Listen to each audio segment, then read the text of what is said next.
Well, now to the latest on the pandemic. The number of new COVID cases in Illinois reached nearly 11,000 in the last 24 hours. Also, 192 more people lost their lives from the virus. The case positivity rate currently at 10.4%. That's the number of positive cases divided by the number of tests given. Illinois Governor J.B. Pritzker urging everyone to practice COVID-19 safety guidelines as these cases surge across the country. Yeah, he and the American Red Cross also say the need for blood donations is greater than ever before. And WGN's Patrick Elwood is joining us with the latest there. Patrick? Ray and Micah, good evening to you. The message out of the governor's office today kind of goes hand in glove. Yes, a vaccine is on the way, but now is the time to double down on prevention.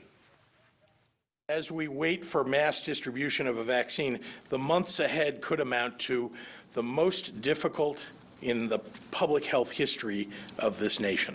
Governor Pritzker today on the intersection that we are now approaching. A vaccine is on the way, but it's as important as ever to be on guard. Getting your flu shot will also help more people out of the hospital, easing the burden on our healthcare workers. And a stark reminder that the flu season is here too, which could drive up hospitalizations to an already stressed healthcare system.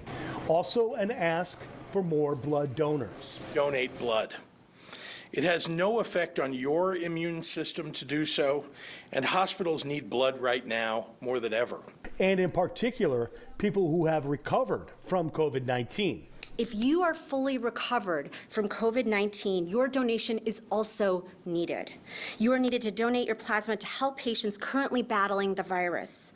Convalescent plasma is a type of blood donation collected from those who have recovered from COVID-19 and has antibodies that may help patients actively fighting the virus.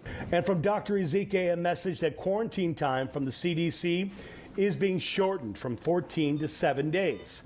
This can lessen the economic hardships for people already struggling in this pandemic economy, but who are trying to do the right thing. The hope is that by reducing the amount of time in quarantine, it'll be easier for people to take this critical action without the additional economic hardship of not being able to work for so long. At the University of Chicago, Dr. Allison Bartlett says the governor's message about the vaccine that is on the way and the critical juncture we are in is spot on.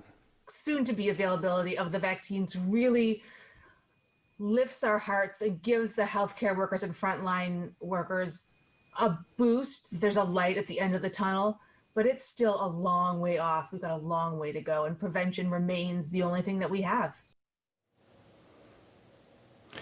And the governor's saying that a vaccine could be here in about 2 weeks, as little as 2 weeks, but the medical workers in the counties hardest hit will be the first to receive them.